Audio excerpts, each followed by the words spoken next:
Her true story from Texas. They locked me in the dog shed and said, sign the inheritance papers or stay here forever. So I signed something else. They thought I'd break. I built something instead. You are not my mother anymore. You are just an obstacle keeping me from selling this house. You hungry? Sign it, and we'll give you dog food. That's mercy, old woman. That was the last thing my son said before he grabbed my wrist and dragged me across the kitchen floor. I lost my balance, hit the corner of the table, and felt the sting shoot up my ribs. He did not stop. He yanked harder. Please, Nathan, I whispered. Shut up, he snapped. You brought this on yourself. He shoved the back door open. The screen clattered against the wall, scaring the birds off the fence.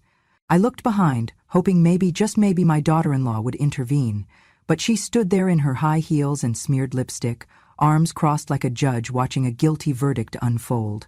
No pity in her eyes, just an annoyance. He dragged me past the roses I had once planted with his father. Their petals were dried, brown, and crumbling. Like me. My slippers caught on the cracked concrete and my knees buckled, but he did not slow. His grip bruised. His anger boiled. Then he threw open the old wooden door at the edge of the yard. The dog shed. That place hadn't been used since Rufus died 8 years ago. I remember crying more for that dog than I did at my sister's funeral. At least Rufus had loved me unconditionally. Nathan pushed me inside. I stumbled onto the dirt floor, scraping my elbow against the rusted doorframe. Dust exploded into my face. I coughed, wiped my eyes with trembling fingers. He threw a clipboard beside me. Sign it, he said. What is this? I asked, voice hoarse. Resolution of ownership. You sign and the house becomes ours, officially. You don't sign, he smirked. You stay here until you do. You cannot do this, I whispered. He leaned in close, so close I could smell the beer and cologne on his breath. Oh, we can. You are old, confused, unstable. You think anyone's gonna believe you? Hell, we'd tell the neighbors you wandered off. They'd believe that too. But if you sign, well, maybe you'll get to sleep inside tonight. He turned to leave, then stopped at the door and added with a sneer. You hungry? Sign it and we'll give you dog food. That's mercy, old woman. Then he slammed the door shut. The latch clicked. I was alone. I sat there, the clipboard resting on the floor like a landmine. The heat in that shed was unbearable, thick like soup. The stink of mildew clung to the walls. There was no window, just a crack where the plank had warped, letting in a narrow slice of Texas light. I stared at that light for a long time. I was 74 years old. My husband had died 3 years earlier, leaving behind half the house in my name and the other half in a trust we set up together. I had not touched a dime of the retirement funds. Not until Nathan and his wife moved back in to help after they both lost their jobs. At first, they brought groceries, cleaned the yard, said all the right things. We'll take care of you, Mom, they promised. You won't have to lift a finger. Then they started using my car without asking, took over my bedroom just for a month, disconnected the landline, began opening my mail. I chalked it up to stress, to their age, to the times. But the real shift came the day my daughter-in-law looked me dead in the eye and said, "This is not your house anymore. You just live here." And now I was in the dog shed. I looked at the pen taped to the clipboard. They had prepared everything, expected me to be too tired, too frail, too broken to say no. But I was not broken. Not yet. I pressed my hand against my chest and felt my heartbeat, steady, strong. I had raised that boy. I had worked nights, cleaned toilets, mopped blood off hospital floors when I took double shifts. I had done everything a woman was supposed to do, sacrificed, endured, prayed, and still ended up here. They thought they were burying me, but they forgot something important. I remember where every legal document is stored. I remember whose name is still on the second page of the deed. I remember the phone number of the one person who still believes I matter. I did not touch the clipboard. I curled up in the corner of that shed, knees to my chest, and whispered into the darkness, "They will regret this." I did not scream, I did not beg, but inside something shifted. Not rage, not grief, something older, something deeper. A seed, hardened by age, cracked open, and in that crack I planted something stronger than pain. They thought I would sign, they thought I would break, they thought they had locked me up for good, but what they really did was let me go. I was not always this frail thing they shoved into the shadows. Once, I stood straight and tall, ruler in one hand, chalk in the other, teaching third graders how to read their first chapter books in a sunlit Texas classroom. My name was on bulletin boards. My handwriting was neat and round. I knew every student's middle name and the color of their backpacks. I stayed late to tutor the slowest learners and packed extra sandwiches for the ones who came to school hungry. Back then, my world was small but full. My life was not glamorous, but it was steady, built on books, lesson plans, and quiet evenings with my husband, James. James was a veteran. He had the kind of silence in him that only men who had seen war carry. He came back from overseas with bad knees and nightmares, but he worked hard, saved every dime, and promised me one thing. This house is yours, no matter what happens. This land will be your shield when I'm gone. And it was. Until it wasn't. Nathan was born during a hot June, while the ceiling fan spun uselessly above our hospital bed. He had the biggest eyes, wide like he already didn't trust the world. I remember holding him and whispering, "You're safe now." And I meant it. Raising him wasn't easy. Money was always tight. When James lost his job during the oil crash, I picked up substitute teaching gigs wherever I could. Some days I'd teach history in the morning and mop floors by midnight. I once pawned my mother's pearl earrings to buy him a saxophone he wanted so badly. Another year, I sold my wedding ring to cover his tuition deposit after he got into college. I told James it was just a thing, but I cried that night.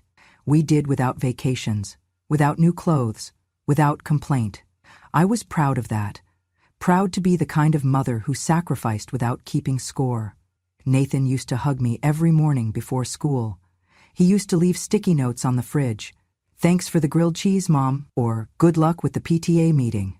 I saved some of them in a box under my bed. The ink faded, but the memory stayed. But time changes people. Or maybe comfort does. When James passed away, the house got quieter. Nathan had his own family by then, married a woman named Tanya who wore too much perfume and never smiled with her eyes. They were struggling financially. "Just for a little while, Mom," he said, "until we get back on our feet." I opened my door, set out clean towels, gave up my bedroom, told myself it was temporary, but temporary stretched into forever. They brought in new furniture, rearranged the living room. "Your couch squeaks," Tanya had said. They changed the curtains, replaced my tea kettle, and threw away the Afghan James's mother had crocheted for me. "It's dusty," they explained. I told myself it was just their way. I bit my tongue every time she rolled her eyes at my stories or scolded me for leaving crumbs when I made toast. I tried to make peace. I offered to help cook. She refused. "We have our routines, Marilyn," she said, using my name like a stranger. Nathan changed, too. Slowly, subtly. He stopped asking how my day was. He started calling me her instead of Mom when talking to Tanya. He once corrected me in front of their friends when I mentioned James's old fishing spot. "That was before GPS, Mom," he laughed. Everyone else did too. I laughed along, but something in me chipped. The house that once held birthdays, anniversaries, and quiet Sunday dinners now felt like a waiting room for my absence. They began locking the door to the master suite. My things were moved to the laundry room. Tanya said it made more sense, easier access, she claimed. One night I found her throwing away my spice jars. "They're expired," she said without looking at me. I had bought them just 6 months earlier. Then came the papers. I remember the first time they mentioned streamlining the estate. Tanya wore lipstick that day, bright and glossy, like she was heading to church. "We just want to simplify things," she said. "You know, prepare for the future." Their future, not mine. Still, I tried to believe they had good intentions, until I overheard them whispering in the kitchen. "She'll forget eventually," Tanya said. "Just keep her distracted." "She's old," Nathan replied. "What's she going to do, sue us?" I stood behind the corner, holding a teacup that suddenly felt heavier than stone. That was the moment it all turned. The moment I stopped telling myself they were just young and overwhelmed. The moment I saw the truth. This house was no longer my shield. They had turned it into a trap.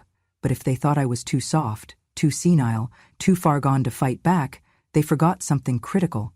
I may have taught elementary school, but I never stopped learning. and I never forgot how to protect my own. There comes a moment, I think, when you realize you have become invisible in your own home. Not quiet, not respected, invisible. It began with the chair. I had a recliner, old, brown, fraying at the edges. James used to fall asleep in it watching baseball. When he passed, I moved it to the corner of the living room where the afternoon sun hit just right. It was my place. My spot to read, to pray, to remember. One morning, I walked into the living room, and the chair was gone. Tanya said it didn't match the new aesthetic, Nathan said, not looking up from his phone. I stood there like a guest who'd walked into the wrong house. Where is it? In the garage, or maybe the dump, he mumbled. They replaced it with a sleek, modern sofa. All gray angles and cold lines. I sat on the edge once, and Tanya wrinkled her nose. Please don't sit there, Marilyn. We just had it cleaned, and... She hesitated, then waved her hand near her nose. It's just... You know. I did not know. Until the next day, when I heard her on the phone. She smells like old books and Vicks VapoRub. I can't take it. I stood in the hallway, holding the laundry I had just folded for them, and listened to her laughter echo through my bones. After that, I started eating on the back porch. At first, it was my choice. I told myself the breeze was nice. The birds kept me company. I pretended it was my idea. But soon, they stopped setting a place for me at the table. My plate would be wrapped in foil, left on the counter like a forgotten offering. No fork, no napkin. One evening, I reached for the dining chair, and Tanya said without looking up, "We only have 6 chairs. You can use the stool if you really need to sit." So I did. I sat at the kitchen island like a child, feet dangling, bowl in my lap. She passed behind me with a bottle of Febreze. "Just freshening up," she said. I stopped asking questions after that. Then came the bathroom. We had 2, one in the hallway and one in the master bedroom. I had always used the hall bath until they converted it into a pet station. Tanya got a dog. Some tiny yapping thing that wore sweaters and had its own Instagram account. "We're potty training him," she explained. "It's just easier if we keep that bathroom just for him for now." I was told to use the half bath in the laundry room. No lock, no heating vent, no space to turn around without bumping into the dryer. I started holding in my bladder. I drank less water. My doctor had once warned me about dehydration, but what was worse, kidney stones or shame? At night they locked my bedroom door from the outside. Nathan said it was for my safety. "You wander, Mom," he said. "You could fall. You could get confused." "I'm not confused," I said. He smiled like you do to a toddler throwing a tantrum. "Sure, Mom." They installed a lock on the outside of the guest room door. Every night at 9:00 p.m., Tanya would knock once, then click it shut. "We'll unlock it when we wake up," she said, as if that was kindness. I learned not to need the bathroom at night. I learned to stop drinking tea after noon. I learned to count the hours between freedom. But I also learned something else. I learned to listen. They had grown comfortable, arrogant even. They spoke freely, not realizing I heard everything. Tanya would walk past my door on the phone, saying things like, "We'll sell it once she's officially out. I don't care how we get it signed." "She's slipping," Nathan would reply. "Half the time she can't remember what day it is." I remembered. I remembered everything. I took out the old sweater I kept at the bottom of my drawer, the one James used to call my Christmas cookie cardigan, because I always wore it when baking. Inside the lining was a tear I had sewn shut. I opened it again and slipped in a small notebook. Every night, after the lock clicked and the house quieted, I would write. I wrote what they said, what they did, what they fed me, what I saw. Dates, times, words. I kept the writing small, precise. I had been a teacher, after all. I documented the day Tanya shoved me out of the bathroom with the words, "Go outside if you're that desperate." I wrote about the time Nathan took my phone and erased my contacts. About the doctor's appointment they canceled without telling me. I wrote until my fingers ached. I called it my record of dignity, because even if they erased me from their dinner table, from their holidays, from their family photos, I would not let them erase me from the truth. The truth was, I was still here, still thinking, still remembering, still fighting in silence. They had taken my chair, my place at the table, my bathroom, my bedroom door, but they had not taken my mind. And they had not taken my will. The night it happened, the sky cracked open like judgment itself. Thunder rolled over the hills, and lightning danced across the porch rails, lighting up the backyard in flashes like a broken strobe light. Rain poured down in sheets so thick it was hard to breathe without swallowing it. It was the kind of storm that made animals tremble and children crawl under beds. They chose that night. Nathan and Tanya were hosting people. I could hear the laughter long before the door even opened. Music thumped through the walls, and the smell of grilled meat and expensive wine wafted under the crack of my door. I wasn't invited. At 9 sharp, Tanya knocked on my door, once, like always, and clicked the lock shut. But not for long. An hour later, they came back. Nathan opened the door this time. He had that look in his eyes again, the one I used to see when he was a boy caught lying but doubled down instead of confessing. He looked behind him once, made sure no one was watching, then stepped into my room, holding a thin plastic poncho and the clipboard. "Put this on." I stared at him. "What?" "We're moving you," he said flatly. "Too many people in the house tonight. Don't want anyone getting the wrong idea." I sat on the bed. "The wrong idea that your mother lives here?" He grinned without humor. "Exactly." Tanya appeared in the hallway, holding a flashlight and an umbrella. "She's not coming through the house," she said. "Take her through the back." I was barefoot. I tried to grab my sweater. Nathan snatched it away. "Poncho's enough," he said, and then he took my arm, not gently, not with hesitation. He pulled me through the back door, out into the storm. My feet hit the cold, wet mud. The rain soaked my nightgown in seconds. I could barely see through the waterfall pouring from the sky. The wind whipped the poncho around like a flag at half-mast. I knew where he was taking me. The shed. That God-forsaken shed. He opened the door, shoved me inside, and closed it before I could turn around. The bolt slid into place with a sound that would echo in my ears for years. There was no light, no blanket, no dry place to sit. I stood in the dark for a long time, too stunned to move. The smell of rot, mold, and old motor oil hit me first. Then the cold. My bones throbbed, my teeth chattered. I pressed myself into the corner, curled my arms around my knees, and listened. Laughter. Music. Wine glasses clinking. I heard Tanya yell, "Turn it up!" and someone shouted back, "This playlist is fire!" And I sat in the mud, in the dark, in the cold. I could have been a dead dog and they would not have known, or cared. That was the moment something inside me broke. Not in the way they wanted, not into pieces. It broke like a shell cracks when something stronger is ready to come out. I thought of James. I whispered his name. I said it like a prayer, like a lifeline. "James, can you see this?" The rain pounded harder. The wind howled through the cracks in the walls. Water leaked from the ceiling and ran down the back of my neck. My hands were numb. My hip ached from the cold ground. But what hurt most was not physical. It was the betrayal. The complete abandonment. The way my own son, my only child, had looked at me like trash. Like I was nothing but a signature standing between him and a payday. I thought of the birthday cakes I baked from scratch. The soccer games I never missed. The night he threw up at 3:00 a.m. and I held him until morning. The way he used to hold my hand when crossing the street. The way he used to whisper, "Don't leave me, Mommy." And now? He left me in a shed. In a storm. For what? A deed? A house? A future built on cruelty? No. No more. That night I made a decision, not a loud one, not the kind that comes with shouting or threats. It was a quiet decision, born in the mud. I would not forgive them, and I would not sign. They had shown me who they were, and now I would show them who I had been all along. Not weak, not forgetful, not broken. I would not leave this world as their victim. I would not vanish in silence. I would not die in a shed. I would survive, and when the time came, I would rise, and they would remember, not my weakness, but my will. The night after the storm, the air turned still and mean. The mud in the shed had dried into crusted patches, and the stale stench of mildew clung to everything like a second skin.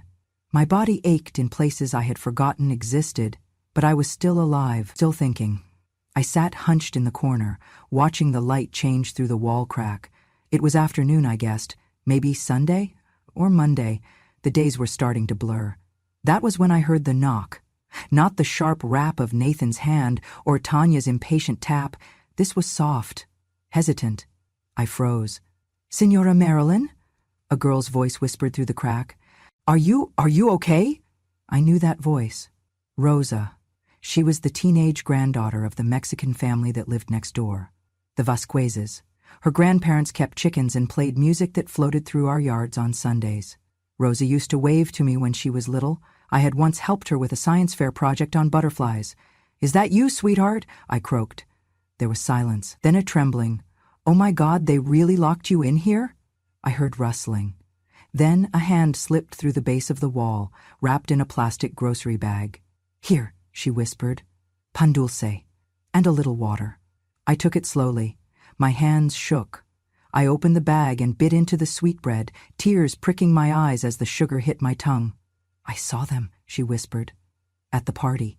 Laughing. I told my mom something was wrong, but she said not to get involved. But I couldn't. "Senora, do you want me to call the police?" "No," I whispered, with more strength than I'd used in days. "Not yet." She was quiet. "Do you trust me, Rosa?" I asked. A pause. "Yes." "Then I need you to trust that I'm not done yet." The next evening, she came again, this time with a flashlight and a rolled-up blanket tucked in her backpack. She passed it through the same crack along with a pencil and a tiny notebook. "I thought, maybe you'd want to write something," she said. I smiled for the first time in days. Smart girl. It became a ritual. Every night, after the house went quiet, Rosa would sneak out, silent as a ghost, and slip through the shadows to my shed. She brought fruit, Band-Aids, once even a tiny bottle of hand lotion. "Why are you helping me?" I asked her one night. Her voice cracked. "Because if this happened to my abuela and no one helped her, I'd never forgive myself." That's when I told her. Everything. I told her about the trust, the partial deed, the forged documents, the isolation, the abuse, the signatures they wanted, the legacy they were trying to erase. Her eyes burned with something fierce. "I just graduated," she said. "Pre-law. I haven't even passed the bar yet, but I know enough I can help." The next night she brought a small folder and a portable scanner. "I borrowed it from my cousin," she said. "He works IT. They don't check his bag." We worked by flashlight. I dictated, she typed. We read every page twice. We referenced every clause. She knew the language. I knew the weight behind every word. Then, she said the words I'll never forget. "Do you want to write a new will?" I stared at her, stunned. "I can't notarize it," she said quickly, "but I know someone who can, a friend from school. She's licensed. We can get her here, quietly." A beat of silence passed. "Do you trust me?" she asked. I looked her straight in the eyes. "Yes." She returned the next night, this time with another young woman in a hoodie and sneakers, carrying a leather case. They stepped into the shed like they were entering a sacred space. Quiet, respectful. I sat on the damp floor, draped in Rosa's blanket, and held the pen with fingers that trembled only slightly. The notary checked my ID, asked her questions, followed protocol. Rosa held the flashlight, and I signed. A new will, a new trust, a new future. I left everything, not to Nathan, not to Tanya, not to blood that had betrayed me, but to something greater. To the battered women's shelter that had once helped a friend of mine escape a violent husband, to the library that had given me sanctuary in my loneliest years, to a foundation in my husband's name that would support elderly women left behind by their families. And I signed my name like it was an oath. Rosa smiled, eyes glistening. "You did it," she whispered. "No," I said. "We did." They left silently, documents hidden in a backpack, flashlight off until they reached the sidewalk. I curled into the corner and closed my eyes, heart full. The world had betrayed me, but a stranger, barely 20, had saved me. And tomorrow I would begin again. The courtroom was colder than I expected, not just in temperature but in feeling, the kind of chill that settles deep in your chest no matter how many scarves you wear. I sat near the front, in my wheelchair, wrapped in the same brown cardigan I had worn when I first met the judge years ago for a different case, when James and I filed for our trust. It felt like a lifetime ago. Nathan and Tanya walked in like they were attending a fashion gala, not a court hearing. She wore a tight navy dress, pearl earrings, and a fake solemn look smeared across her face. He had on a charcoal suit I didn't recognize, probably rented, his hair slicked back too much, his cologne entering the room before he did. They didn't look at me. But I saw the smirk, that small curl at the edge of Nathan's lips that said, "This is already over." They sat across from me with their attorney, a young man who looked barely out of law school but smug enough to have watched too many courtroom dramas. He adjusted his tie, opened his briefcase, and handed over the copy, the supposed will with my signature. A messy, shaky scrawl on the bottom of a boilerplate template. They had no idea I was left-handed, and that I'd faked the tremble. The judge was an older woman, gray hair in a tight bun, sharp eyes, no patience for nonsense. She looked over the document, raised an eyebrow, and turned to me. "Mrs. Monroe," she said, her voice even, "do you recognize this signature?" I leaned forward slowly, let the silence stretch. Then I said, loud and clear, "I do not." A murmur moved through the room like wind through dry grass. Nathan's lawyer stood. "Your Honor, this document was signed in the presence of both my clients, and it matches previous records of her signature." "It does not match mine," I interrupted, not raising my voice, "because I never signed it, not willingly, not knowingly, and not in any condition that could be considered legal." The judge held up a hand. "We'll allow testimony." That's when the door at the back opened and in walked Rosa. Beside her, a tall man in a crisp dark suit, a confident stride, and a silver wedding band glinting on his finger. "My counsel," I said. Nathan blinked. Tanya's head snapped toward the man. He took his place beside me, nodding politely to the judge. "Counselor, please introduce yourself," the judge said. "My name is Miguel Vasquez," he said, "licensed attorney in the state of Texas, representing Mrs. Marilyn Monroe in defense of her estate, her autonomy, and her lawful documentation, including a notarized, updated will and trust." Nathan's face turned gray. Miguel continued, handing the judge a sealed folder. "Inside you will find notarized documents drafted under my supervision, recorded communications of verbal coercion, and photographic evidence of Mrs. Monroe being held in conditions that violate both elder care statutes and basic human decency." "Objection," Nathan's lawyer barked. "This is outrageous. Where is the proof?" Rosa stood up. "I'm the proof." She held up a flash drive. "I documented it. The shed, the injuries, the food or lack of it, the way they talked to her. I brought meals. I brought a notary. I have records." Tanya stood up. "You're just a neighbor's kid." "No, ma'am," Rosa said, calm but steady. "I'm also pre-law, and I know what elder abuse looks like." Miguel nodded toward the judge. "Your Honor, we request this false will be thrown out, and charges investigated against Mr. and Mrs. Monroe for attempted fraud and unlawful coercion of a dependent adult." The room went dead silent. The judge flipped through the new documents. Her eyes narrowed as she read. Then she set the folder down and looked directly at Nathan. "You brought a falsified document into my courtroom, Mr. Monroe. That is perjury. You attempted to defraud your own mother. That is theft. And from the evidence presented, I see grounds for further investigation under elder abuse laws." Nathan opened his mouth. Nothing came out. Tanya tried to speak. "But we thought—" "No," the judge snapped. "You wanted. That's not the same as thought." She turned to me. "Mrs. Monroe, the court upholds the most recent and notarized version of your will. Your estate remains in your control, and your family, should you even call them that, has no legal claim." I exhaled slowly. Not victory. Relief. Rosa squeezed my hand. As we turned to leave, I looked over my shoulder. Nathan stood frozen, his face ashen. Tanya sat with her hands clenched into fists, so tight her knuckles turned white. I did not speak. I did not need to, because for once the silence was mine, and it was louder than anything they had ever said.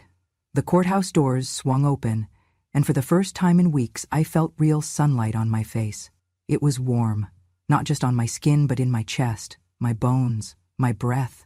Rosa pushed my wheelchair down the marble steps, slowly, carefully. Miguel walked beside us, briefcase in one hand, eyes scanning the street as if expecting Nathan and Tanya to appear again and try one last trick.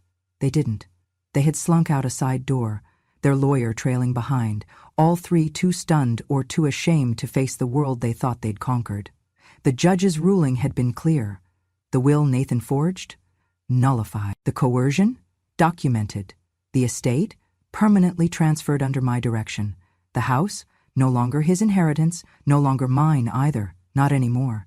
It now belonged to something bigger. That was always the plan. 2 weeks later I returned, not to live, but to witness. The old house had been scrubbed clean of its past. The mold on the baseboards had been bleached. The carpet, stained with years of secrets, was torn out and replaced with warm wood floors. The kitchen gleamed. The air smelled like lavender and lemon and fresh-baked bread. A new sign hung above the porch steps. The Marilyn Monroe House, a refuge for elder women. The same bedroom they locked me inside was now a therapy room with plush chairs and framed photos of smiling grandmothers and great-grandmothers.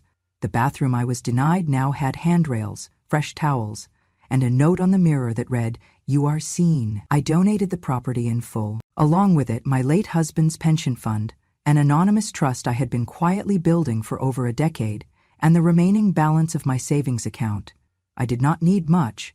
I had a small apartment now, clean, quiet, just enough space for me and my memories, but I visited the house once a week, not to haunt it, to witness it heal. Some nights I sat in the garden, rebuilt, blooming again, and watched the women walk outside barefoot, feeling safe enough to look at the stars. They reminded me of myself. Tired, yes, but not finished. The letters started coming a month after the center opened. At first, just a few, then dozens. From women I had never met, women across the country.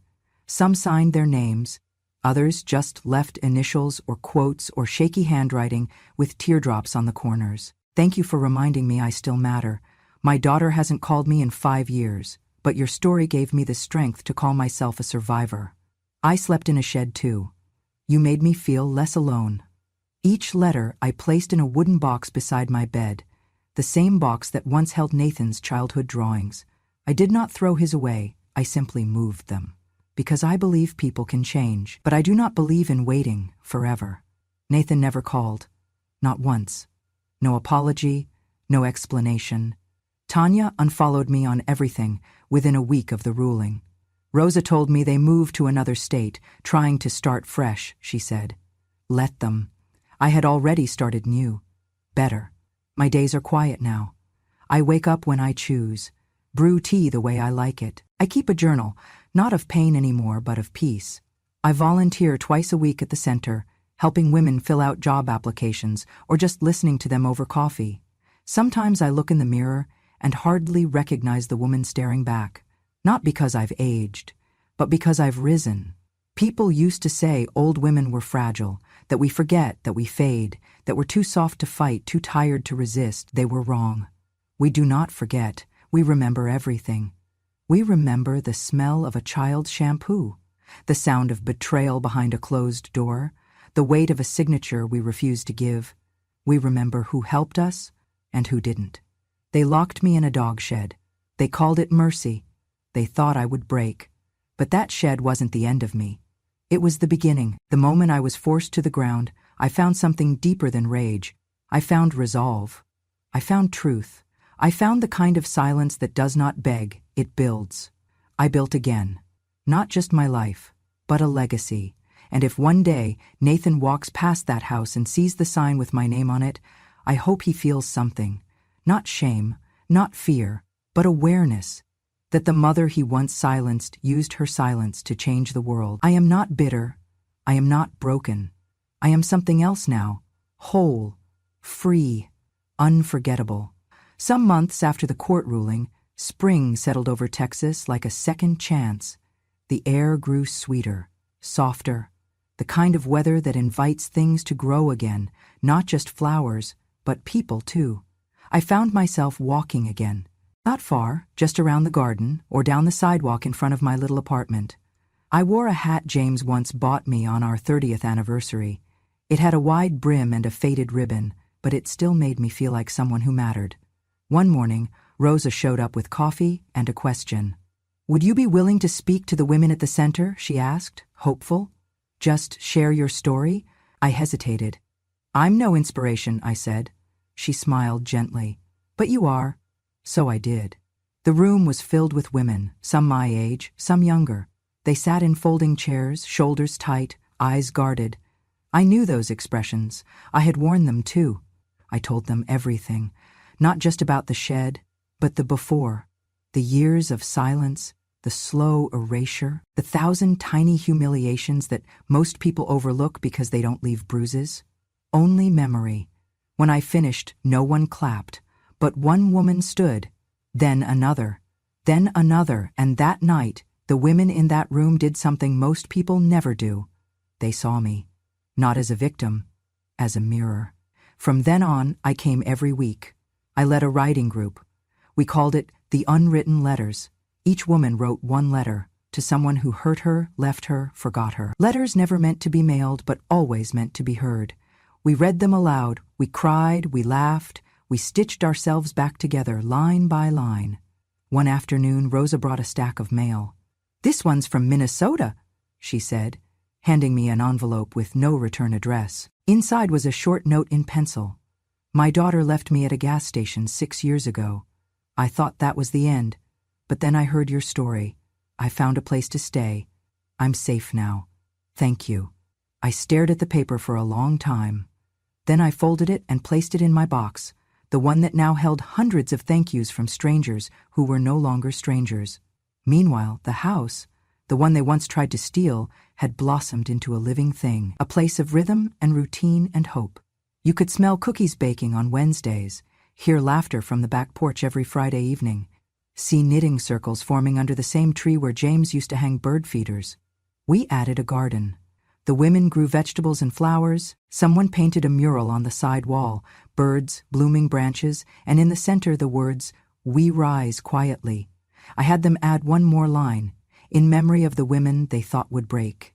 That summer I celebrated my 75th birthday, surrounded by women who called me Miss Marilyn and brought handmade cards.